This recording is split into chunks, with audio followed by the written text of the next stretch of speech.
Unified 911, anong matutulong namin sa'yo? Anya ti maitulong mi ken kapo. Anong may tatabang ko sa imo? Unsay akong ikatabang nimo? Ngini makadabang na misal ka no? Sa anumang wika o dialekto, may tulong na darating sa iyo.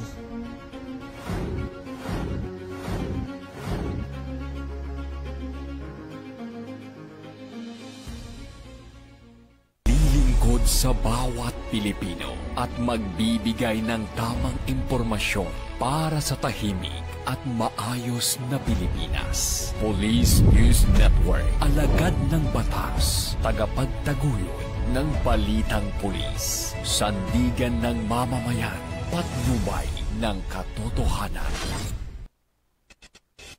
La Campo Crame, maghahatid ng pinakahuling kaganapan at nagbabagang balita. Ito ang PNN Police News Network. At ngayon, ang inyong mga tagapagbalita.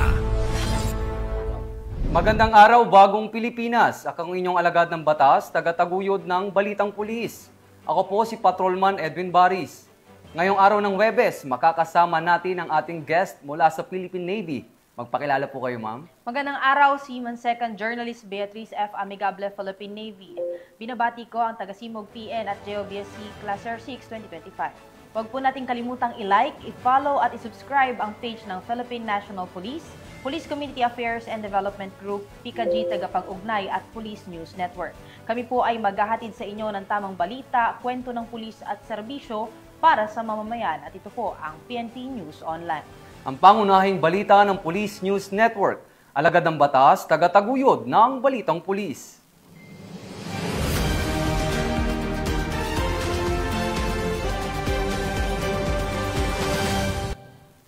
Narito ang mga balitang dapat nyong abangan.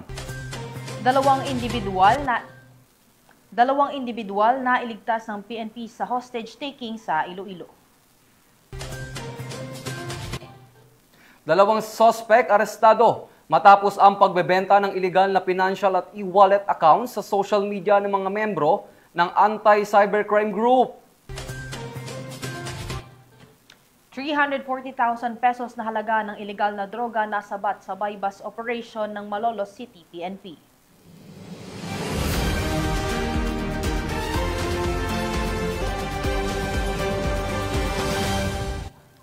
Narito ang mga balitang hatid ng ating PNN correspondents mula sa iba't ibang panig ng bansa.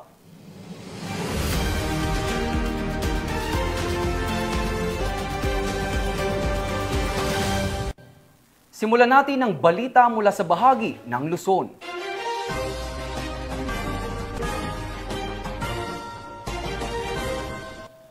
Matapos ang sunod-sunod na operasyon ng anti-cybercrime group, arestado ang dalawang individual na sangkot sa pagbebenta ng iligal na financial at e-wallet sa social media.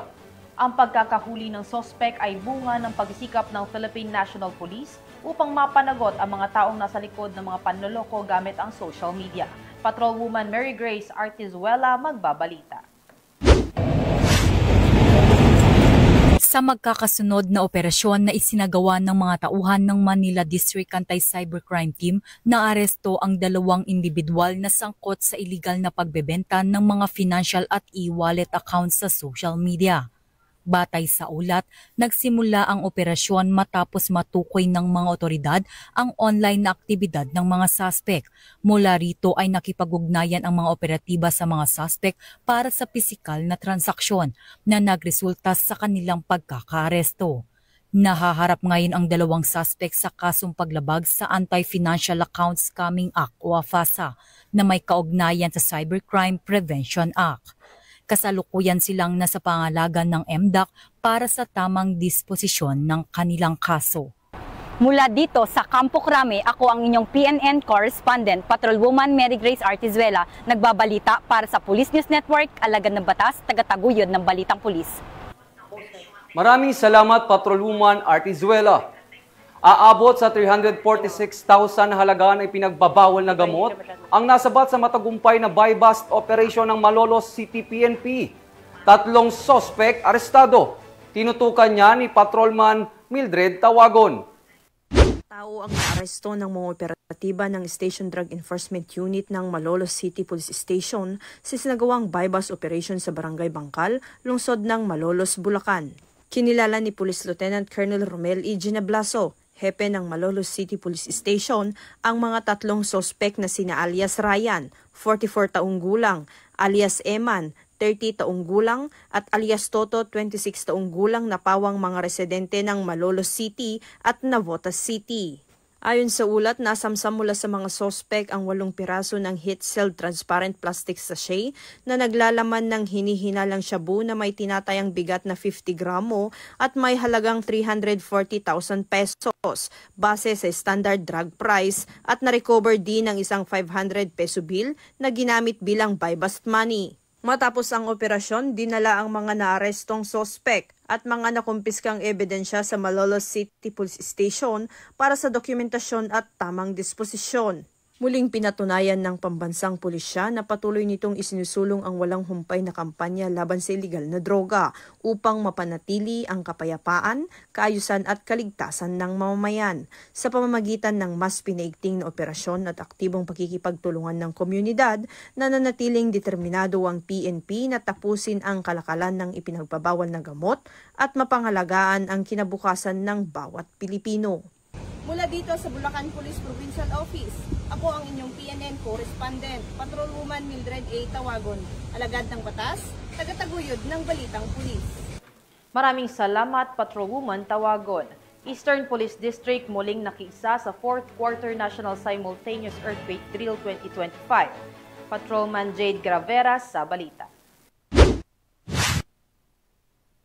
Muling nakidak cover and hold ang mga kapulisan ng Eastern Police District sa ginanap na 4th Quarter Nationwide Earthquake Drill for calendar year 2025.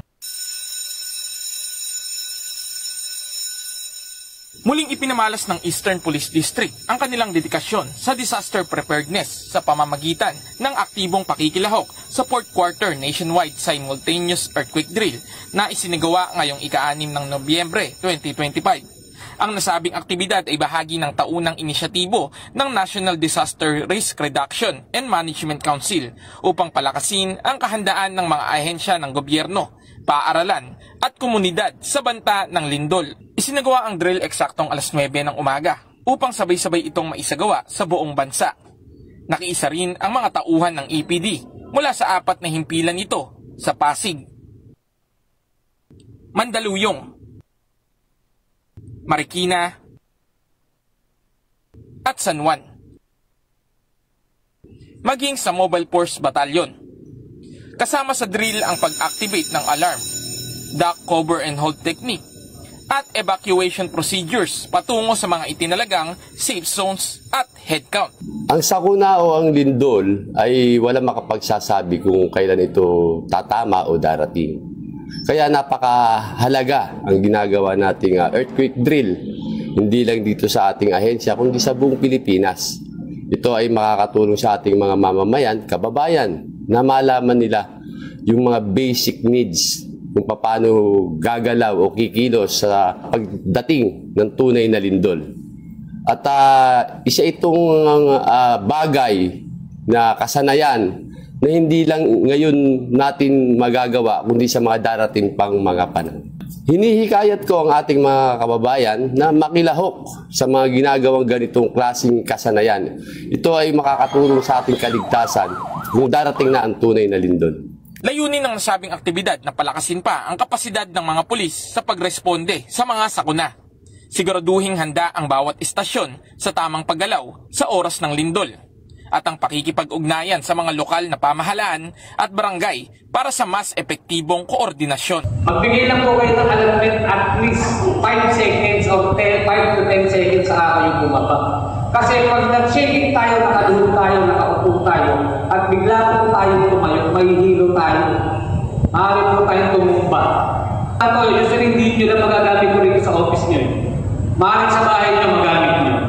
Okay, yun lang po din. Congratulations.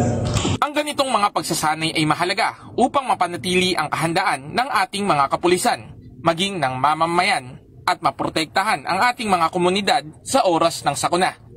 Hinihikayat naman ng EPD ang lahat ng mamamayan na aktibong makilahok sa mga earthquake drill at alamin ang mga tamang hakbang at kung ano ang mga dapat gawin sa tuwing may lindol.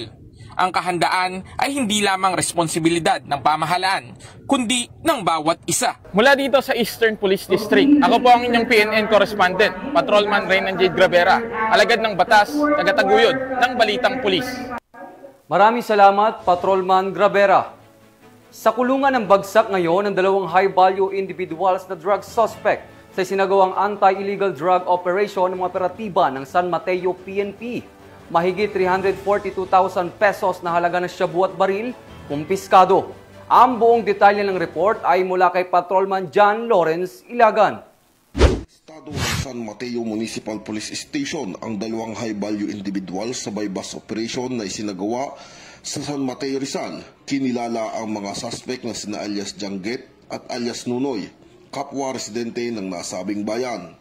Nasabat mula sa kanila ang 13 sachet ng hinihinalang shabu na tumitimbang humigit kumulang 50.3 gramo na may halagang taktor ng Rizal Police Provincial Office.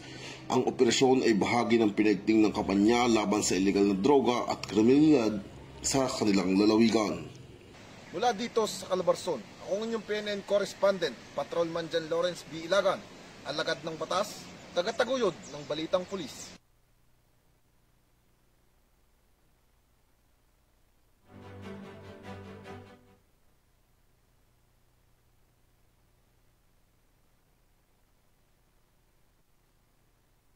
Tagumpay na buy-bust operation ang isinagawa ng pinagsamang puwersa ng Catanduanes Police Provincial Office, Provincial Intelligence Unit at Caramoran Municipal Police Station dakong alas 10 ng umaga nito lamang ika-4 ng Nobyembre taong kasalukuyan. Sa operasyon na isinagawa sa koordinasyon ng Philippine Drug Enforcement Agency Regional Office 5, naaresto ang isang individual na sangkot umano sa illegal na droga. Na-recover mula sa kanya ang isang piraso ng maliit na heat-sealed transparent plastic sachet na naglalaman ng pinaghihinalaang shabu na may tinatayang halagang 5,440 pesos kasama ang iba pang non-drugs items. Ang suspect ay kasalukuyang nasa kustudiya ng Caramoran MPS para sa tamang disposisyon at sinampahan na ng kasong paglabag sa Section 5 ng Republic Act 9165 o Comprehensive Dangerous Drugs Act of 2002 sa pamamagitan ng inquest proceedings. Patuloy ang PNP sa mahigpit na kampanya laban sa illegal na droga upang mapanatili ang kapayapaan at kaayusan sa lalawigan ng Catanduanes.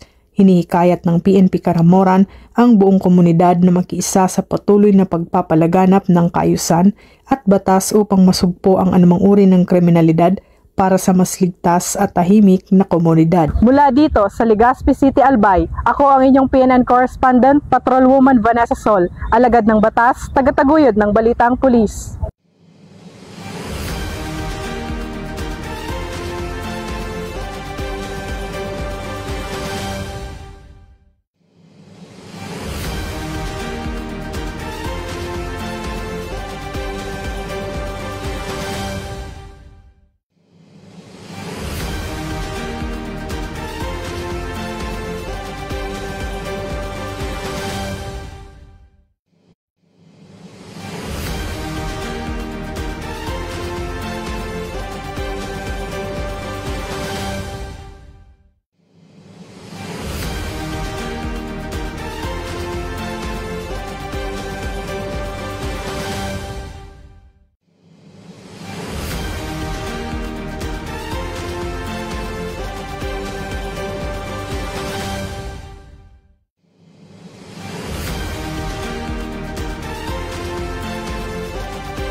Matagumpay na buy-bust operation ang isinagawa ng pinagsamang puwersa ng Catanduanes Police Provincial Office, Provincial Intelligence Unit at Caramoran Municipal Police Station dakong alas 10 ng umaga nito lamang ika-4 ng Nobyembre taong kasalukuyan. Sa operasyon na isinagawa sa koordinasyon ng Philippine Drug Enforcement Agency Regional Office 5, naaresto ang isang individual na sangkot umano sa illegal na droga.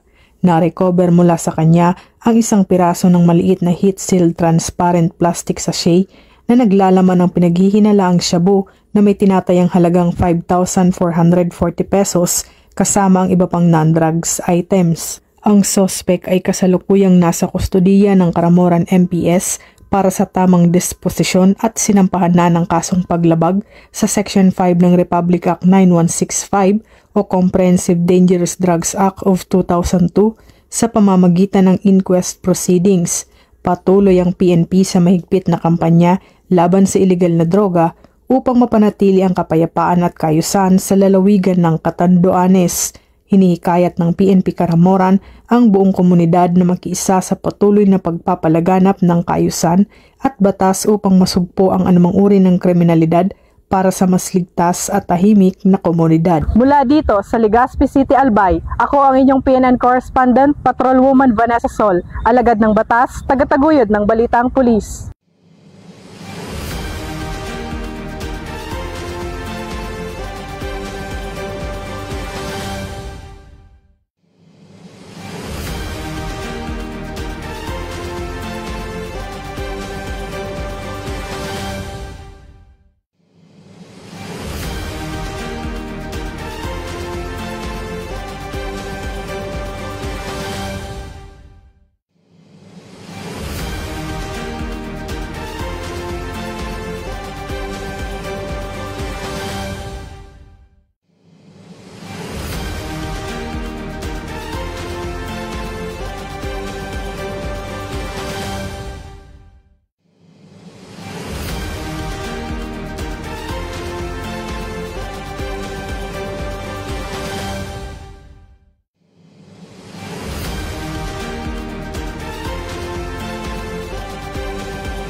Maraming salamat, Patrolwoman Sol.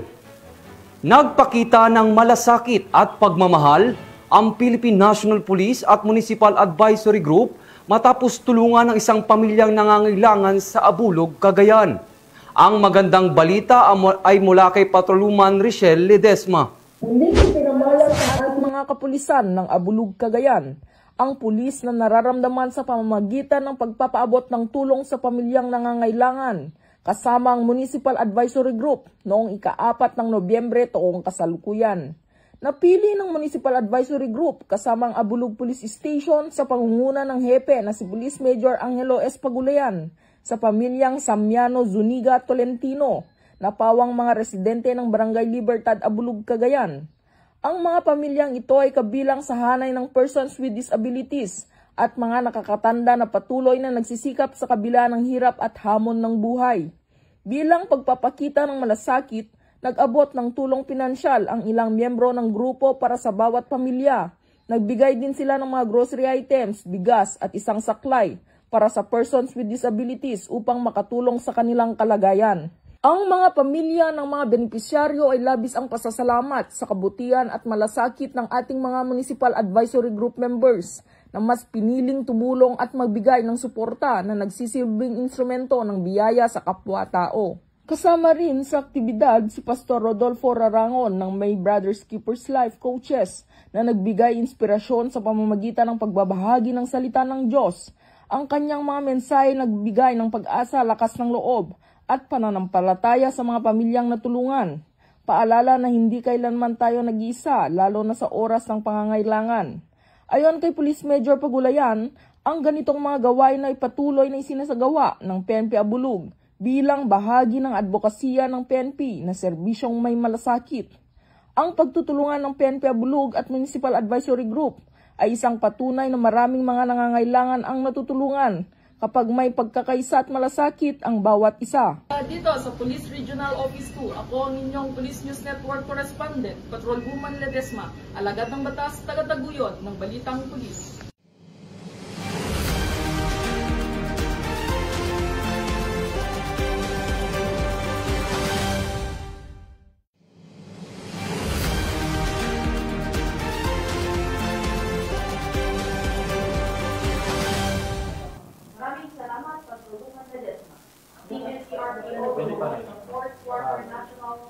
Simultaneous oil earthquake bill, nakatutok dyan si Patrolwoman Maria Dan Cabo.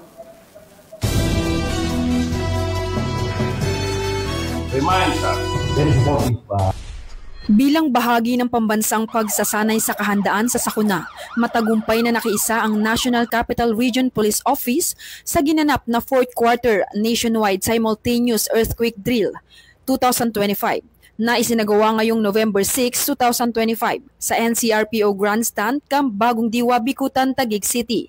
Nakiisa rin ang puwersa ng Regional Mobile Force Battalion mula sa pamumuno ni Force Commander Police Colonel Celso M. Rodriguez. Ang aktibidad ay pinangunahan sa ilalim ng pamumuno ni Police Major General Anthony A. Abirin, Regional Director ng NCRPO, bilang suporta sa kampanya ng National Disaster Risk Reduction and Management Council at Office of Civil Defense upang mas paigtingin ang kahandaan ng mga ehensya ng gobyerno, pribadong sektor at law enforcement units sakaling magkaroon ng hindi inaasahan na sakuna tulad ng lindol. Yung nauna namin, I'll give it 7, but now I can give it 9. So, well uploaded, napakagaling ninyo. Lahat nakita ko pagdating sa budget planning, ang galing ng IC nyo, lalo-lalo na yung atas commander ninyo. Very good. So, Katuwang sa naturang earthquake drill ang Taguig City Disaster Risk Reduction and Management Office na pinangunahan ni Mr. Joey Bilda, OIC ng Command Center. At Ms. Elma Kabir, kasama ang mga kinatawan mula sa Bureau of Fire Protection, Taguig City, 442 engine personnel sa pangunguna ni FO3 Annabel A. Kohena, Crew Chief. Kasama sina FO1 G. D. Sabanal at FO1 Rhea Gian R. Santos.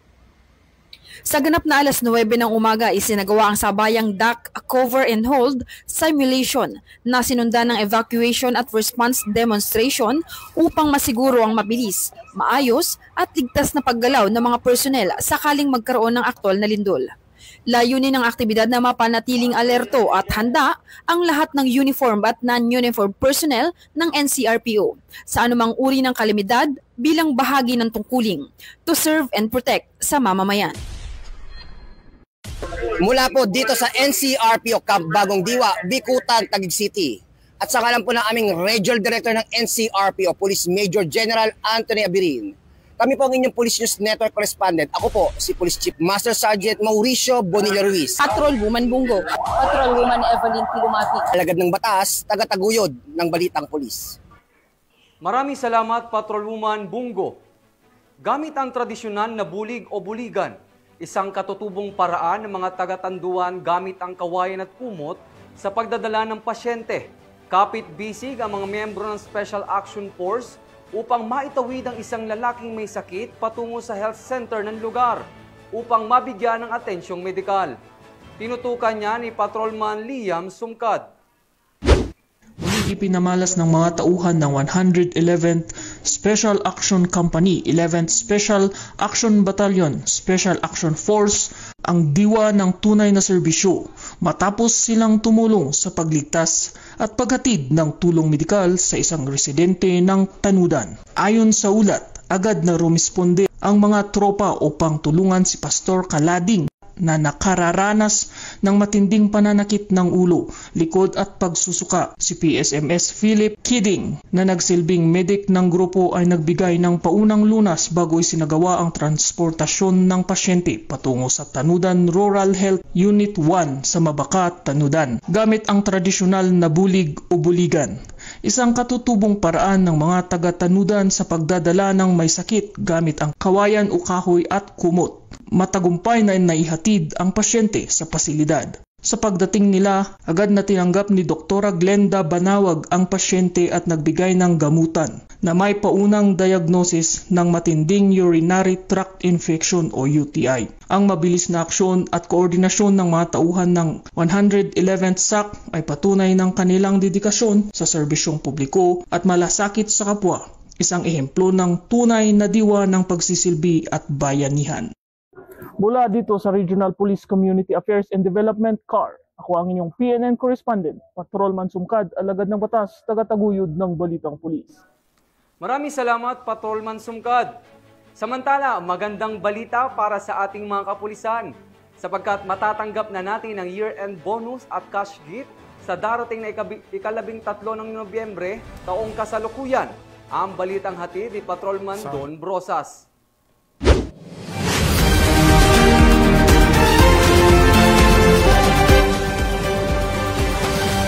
Magandang balita para sa ating mga pulis. Matatanggap na ngayong Nobyembre 13 ang year-end bonus at cash gift ng mga aktibo kawani ng Philippine National Police.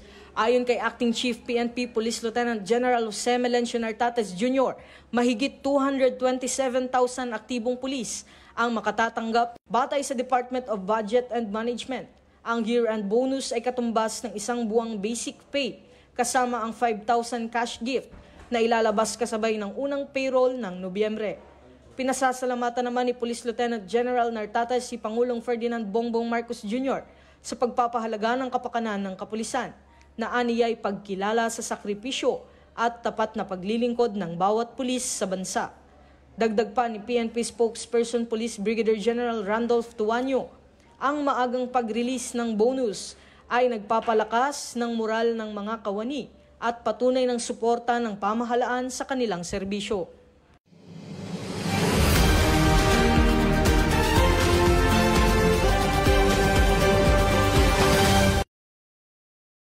Balita mula sa bahagi ng Visayas.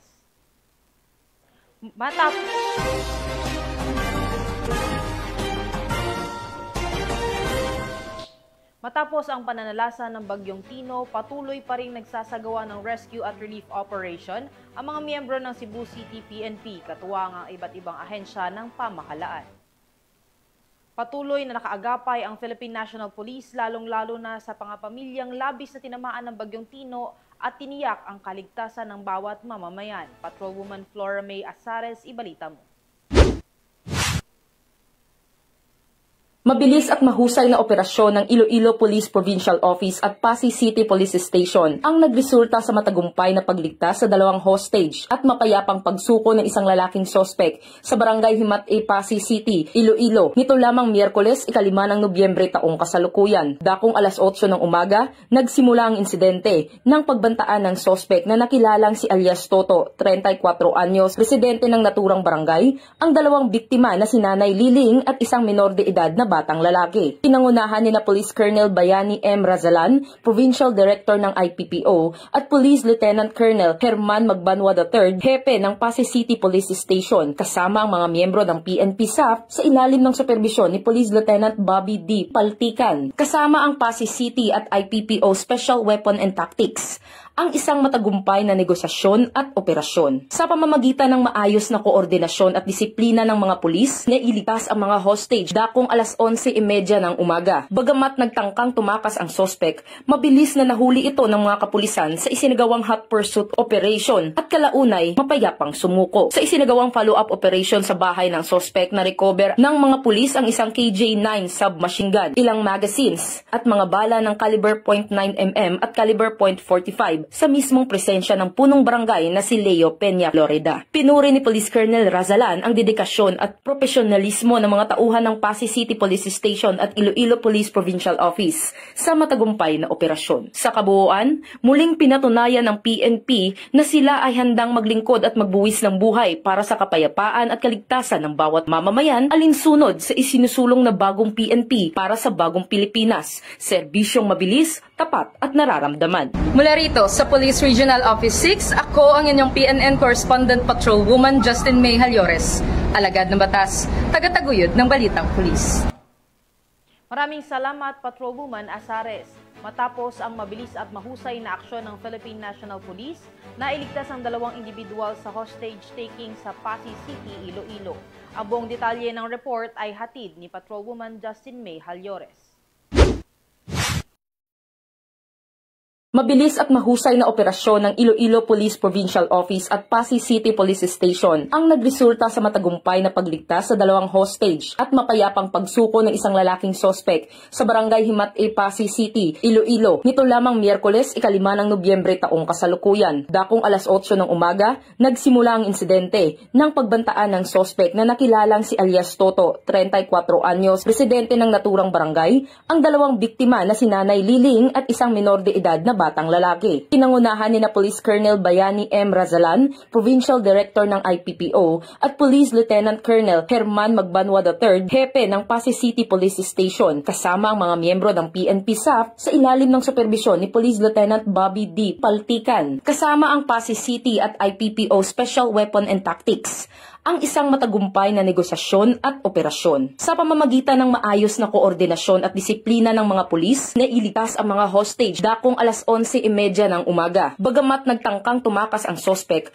mabilis na nahuli ito ng mga kapulisan sa isinagawang hot pursuit operation at kalaunay mapayapang sumuko. Sa isinagawang follow-up operation sa bahay ng sospek, na recover ng mga pulis ang isang KJ-9 submachine gun, ilang magazines at mga bala ng caliber .9mm at caliber .45 sa mismong presensya ng punong barangay na si Leo Peña, Florida. Pinuri ni Police Colonel Razalan ang dedikasyon at profesionalismo ng mga tauhan ng Pasay City Police Station at Iloilo Police Provincial Office sa matagumpay na operasyon. Sa kabuuan, muling pinatunayan ng PNP na sila ay handang maglingkod at magbuwis ng buhay para sa kapayapaan at kaligtasan ng bawat mamamayan, alinsunod sa isinusulong na bagong PNP para sa bagong Pilipinas, serbisyong mabilis, tapat at nararamdaman. Mula rito sa Police Regional Office 6, ako ang inyong PNN Correspondent Patrolwoman Justin May Halyores, alagad ng batas, tagataguyod ng Balitang Pulis. Maraming salamat, Patrolwoman Halyores. At iyan ang mga ganapang iniulat ng ating mga PNN correspondents mula sa iba't ibang rehiyon ng bansa. At mga ka-PNN, 49 days na lang, Pasko na.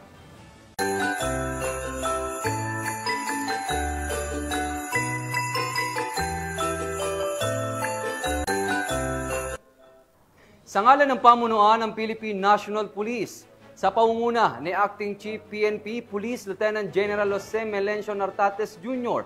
at sa pamumuno ni President Ferdinand Bongbong Marcos Jr., kami ay maglilingkod sa bawat Pilipino at magbibigay ng tama at balansing balita.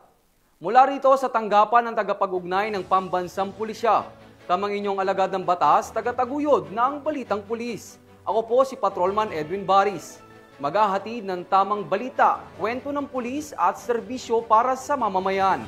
At ito ang PNP News Online. At ito ang bagong PNP para sa bagong Pilipinas. Serbisyong mabilis, tapat at nararamdaman. Ito ang pangunahing balita ng Police News Network.